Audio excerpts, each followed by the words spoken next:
ile inaleta watu kwa street. Kama umenotice kitu ni story ya wale waswali madwakware. Hiyo story imefanya yani watu wamekuwa so angry, na hiyo imetosha kukuonyesha huyu jamaa hayuko inconversant na the ground vile inasema. Angekuwa kikweli yako conversant na ground vile inasema, sasa tungekuwa tunaona watu wakiwa mbele ya dock. Tungekuwa tunaona watu unasema yenyewe huyu jamaa na duera.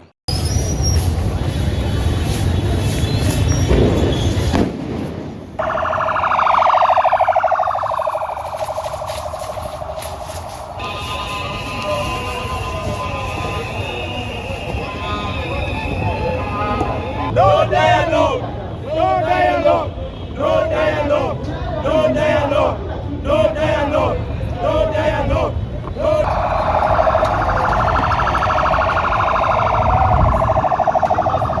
Market Street, Nairobi CBD, just outside Post Bank House. What you're seeing that I'm carrying, this is a water bottle. We have been given this by a good Samaritan. He came up and he showed up by the sunroof and he was now giving out water. We saw that it's in the videos. All of these shops that you can see remain closed. Nairobi CBD has been paralyzed. Little to no activity at all, aside from these protesters that you are seeing today. This is just outside City Market, the famous City Market. Choppers that are flying above are presumably considering, checking out the ground and how it's going on live from the ground and the ground scenes. We have smoked in a considerable amount of tear gas. There was a moment we were recording and then the police threw a tear gas canister at us. It is very tense today. These protests have not been like any other. The protesters are not so many as you can see, but the effect is felt. Nairobi CBD remains deserted. Shops are closed, buildings are closed. Big shops, including the Airtel smartphone shops and the Airtel shops, have been shut down from what we have seen. It is very tense, rubber bullets, thick clouds of smoke. It is very, very, very dangerous right now. At least that's what everyone is saying. Rubber bullets, tear gas canisters. The police today are trigger happy. We are not feeling safe at all. Hey, collaborators! Na president anajifanya ana TV ya watch. Sasa hiyo ni nini? Ajitanda citizen na president anafanya sasa. Market Street, just outside Post Bank again. You can see these are flowers that have been laid down, obviously in memory of the dead bodies that were recovered in Kware area in Nairobi. At least that's what they have told us. You can hear them chanting yote yawezekana bila Ruto, meaning everything is possible without the Kenyan President William Ruto. They have closed the roads. You can see pieces of rocks there. You can follow me even as we go. This is a man who's holding roses in honor of those that lost their lives along the demonstrations and even in Kware area in Nairobi County. The roads are closed here. That is Koinange Street over there, but this is Market Street just outside the famous Nairobi Market. There is loud bangs, live bullets, rubber bullets, tear gas. The roads have been closed here, Koinange Street. The president, I'm about to pressure. He has bowed to pressure. He has dissolved cabinet. What brings you to the streets again? Because he's just making concessions so people can keep quiet. We came out here at first about the finance bill. And if they would have listened when we first came out, we would have gone home and we would have let them do their job. But when people started dying for a bill, that's when the story changed, and there's nothing he can do or say at this point that will not feel like he's making empty promises like he has always done. They said the finance bill has been withdrawn. We are seeing changes in prices of things already, like the diapers and the pads. They still went up even after we complained and went to the streets and people died for it.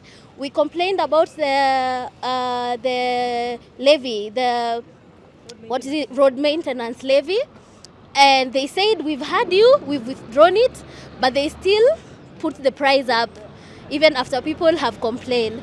So when he says he has had us and then says he's dissolved the cabinet, so far we're not seeing the things they're saying. They will say one thing and then a few weeks later, the same things we are complaining about, they're still happening. So we are still in these streets because when they say they are listening, they're not really listening. They're saying things to placate the people so we can go back home and be comfortable like we used to be.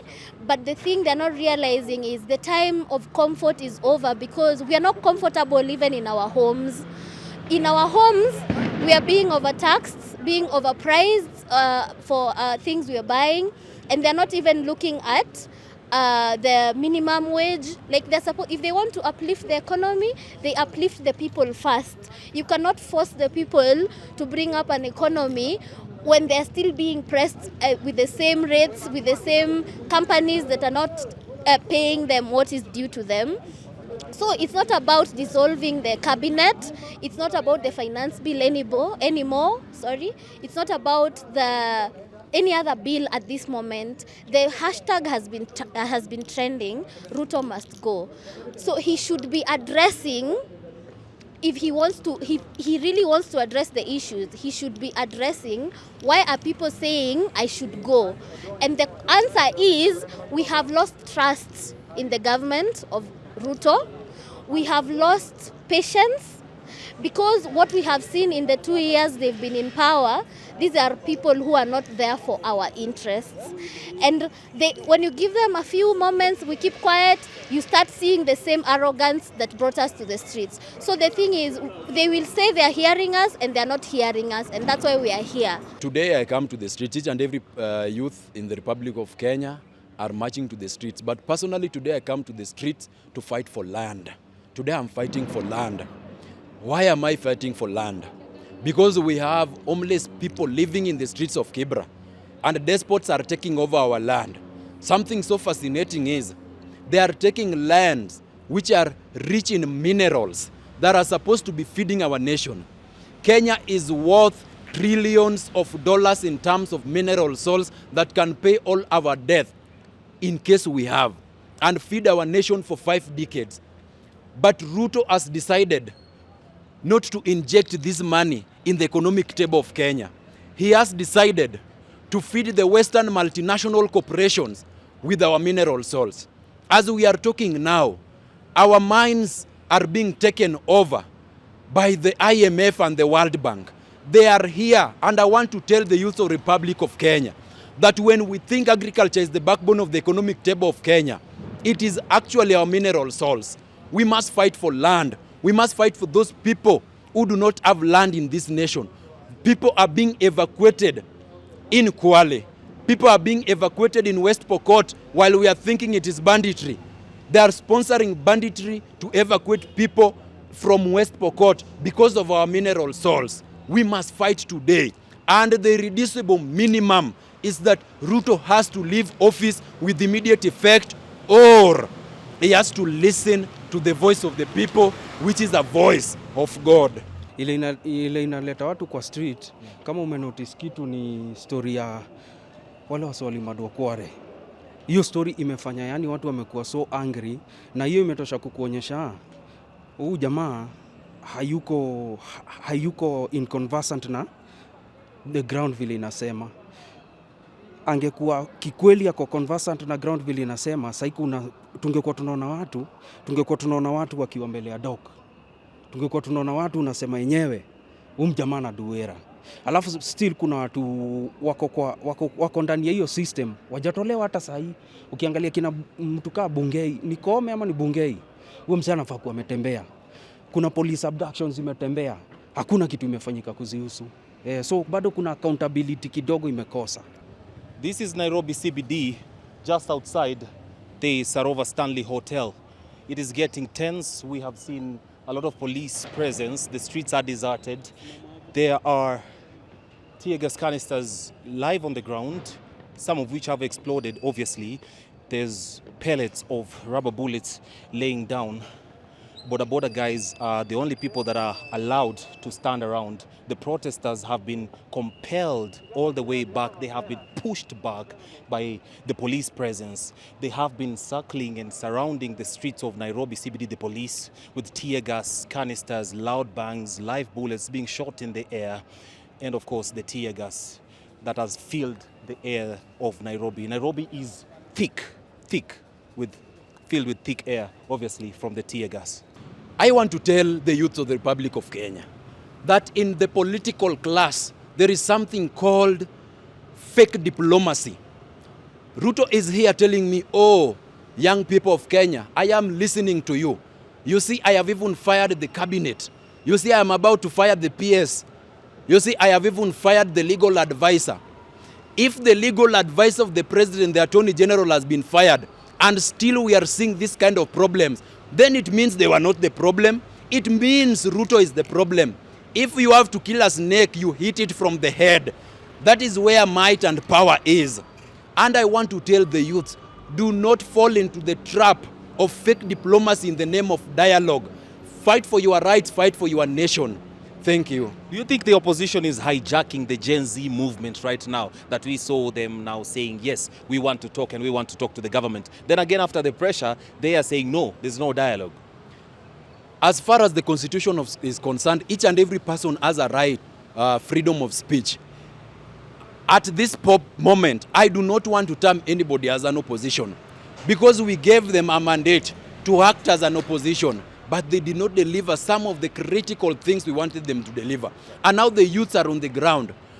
If the opposition wants to fight, let them fight for their own personal interest. Let them not involve youth in their own personal interest. We know what we are fighting for. These people are old. When they are telling you that they are bringing change, which change are they bringing? Somebody who is old, which future does he want to change? He's already in his future. I have a future. My fellow Kenyans who are young people have a future. That is the future we are fighting for. I do not even have land as a person. My lands are being mined. We must fight for land. We must fight for our right. Do not listen at opposition. Do not listen at anybody.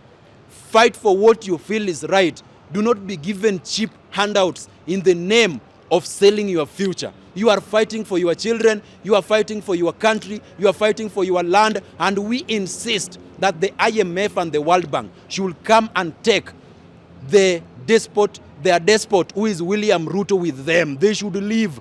We demand that they should leave. If Ruto do not want us to help him come out of the cage of the IMF and the World Bank, because we are actually helping him. We know how those people operate. He is our son. He was also born here. When we are coming to the streets, we are also fighting for him. He's being hijacked by the IMF and the World Bank, the Western Corporation. When we fight for him and our people. He has to allow us to tell him that he is a captive of his own identity. He is a prisoner.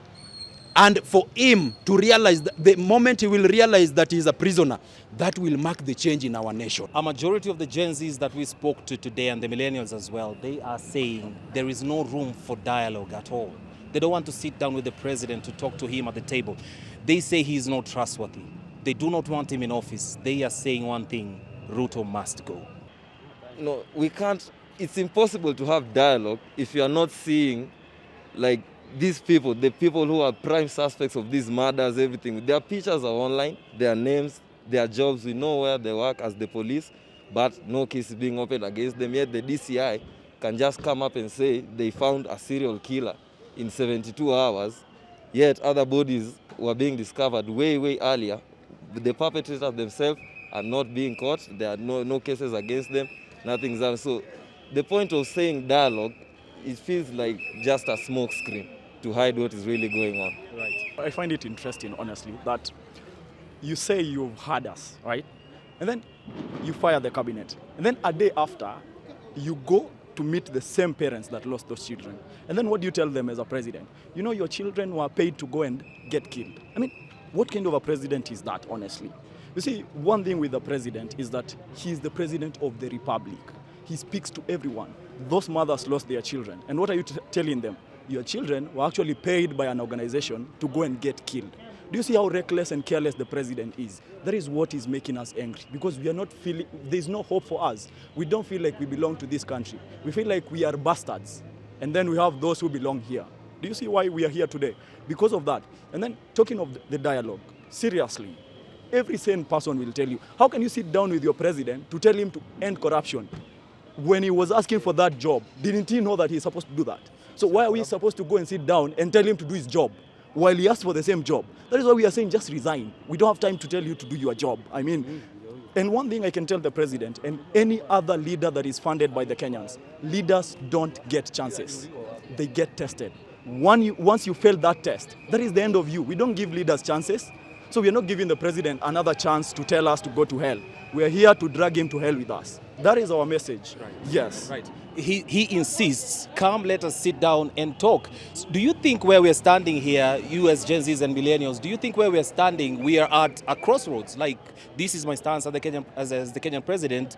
This is where you're standing as the millennials and the Gen Zs. Where do we go from here? Where do we go from here? We just make everything right by ourselves. Because, look at it this way, we have so many options. I was talking to a friend of mine and he was telling me, instead of all this violence, why don't you just file a petition in court? And I asked him, have we done that before? Yes, we have done it countless times. What does the president and the ruling class do? They ignore the court orders. So what do we do? Do we continue suffering? We have degrees. I mean, look at all these young people. They are all learned. They don't have a job. That's why we are here. If we were employed, if we were proud of our country, we wouldn't be here. Personally, I wouldn't be here if I was proud of my country. If I was proud of my president, I wouldn't be here. I am not proud. I feel like I don't belong to this country because what the president does is talk recklessly about matters that touch ourselves, like touch our lives, and that is what we don't want. Trust me, what we are asking is not something that is out of the Constitution. It's not something that cannot be achieved. It is everything that the Constitution requires of them. And that's why we are saying there is no need of dialogue. That's just another game. Because how can we sit down with the president, he imports 20 million worth of tea and mandazi from the US, just for us to tell him, you know what, president, we don't have jobs. We are not asking him to create jobs. We are just asking him to give us a conducive environment, to be able to have a hope for the future, to be able to give us the opportunity to have a good life. That is what we are asking for. But since for 2 years he has not been able to do that, we are telling him, Mr. President, we are not negotiating with you, pack up and go. And before he goes, he should fire Mudavadi, fire his deputy, fire himself, and we are going to have fresh elections so that we can choose people who are sane and people who love their country. We just want people who think with the blood of this nation and are driven by the spirit of every human being in this nation. That is what we are asking for, man. It is not something that is unconstitutional or cannot be achieved. It's just as simple as that. And that's why we're telling the president, we are energetic, we are unemployed, we don't have work to do. We'll be on the streets. No business shall be conducted in Nairobi, whether you like it or not. He can say whatever he wants to say. We don't care. We will be here. And the media will be here to witness that. Absolutely. Yes. First of all, I want to say, without any iota of fear, that I am not going to sit down on the table to discuss anything with the president. Why? Because everything that we are fighting for is in the public domain. What is there for us to go and sit on the table to discuss with the president? Personal, each and every person, just like I started by saying, each and every person has something they are fighting for. I am fighting for our mines and our mineral souls. We want the Mining Act 2016 to be written afresh. We want it to be amended because we realized that our Mining Act 2016 was not written by our committee members in Kenya. It was written by a technical committee from the IDLO. And IDLO is funded by the IMF and World Bank. So they come here and write rules and regulations for us, how to mine our mineral salts. They are currently building multinational industries in Naivasha because of the Mining Act 2016. I want the Mining Act 2016 to be scrapped off. That is one. I want all the people who took part in the massacre against the young people who are protesting. We want justice to prevail with immediate effect. We don't want stories. Everybody who took part, whether you are a police, we don't want to care who you are. We want justice to prevail for our people who are burned and thrown in the quarry. We want our people who are massacred in Rongai. We want justice for these people who are massacred in Githurai. The justice for the young people who are massacred in peaceful protest. We want justice. That is what I am demanding for today. And another thing, I do not want to fight for the inclusion. I don't want to involve ethnic extraction or other ethnic benefits when selecting the new team of the cabinet secretaries. All I want is that this thing should be aired out in the public. We want the vetting to be done through universal suffrage for the people of Kenya to be included in the selection panel of the new cabinet secretaries, because we want full delivery of what they promised us when they were campaigning. As you can see behind me, thick clouds of smoke, running battles, heavy police presence, loud bangs in Nairobi, just like how it was during the other protests that we covered. This has been the order of the day in Nairobi CBD today. Border guys are still adamant. They remain hopeful of customers, but there is no customers today. Closed shops, shut down buildings, everybody's sneezing. It is smoky in Nairobi today. Reporting for LNN, my name is Robert Rajoro from Nairobi County. Sasa ungekuwa president, ungefanya aje? Usha dissolve cabinet, what next? Mzee, sasa ukiniuliza ningekuwa Orezo, biashara Orezo ni Orezo, wacha Orezo apige mboka yake, ajaribu vile anaweza. Si alijiosha. Si alijitoa kimzima na akasema ata protect wase, ata protect constitution. Wacha basi apige mboka. Mimi siwezi kuwa Orezo, sitaki kuwa Orezo. Orezo ni pressure mzee. Orezo huoni mpaka ashaanza kuwa na movie. Hiyo wera ni ngori, hata ukipewa ni noma, lakini kama umejitolea, kama umeamua kuvua nguo lazima uoge. So Orezo ni aoge. Na challenges lazima zikue. Ile kitu tu tungetaka ni ati angeacha tu wase wa protest tu peacefully.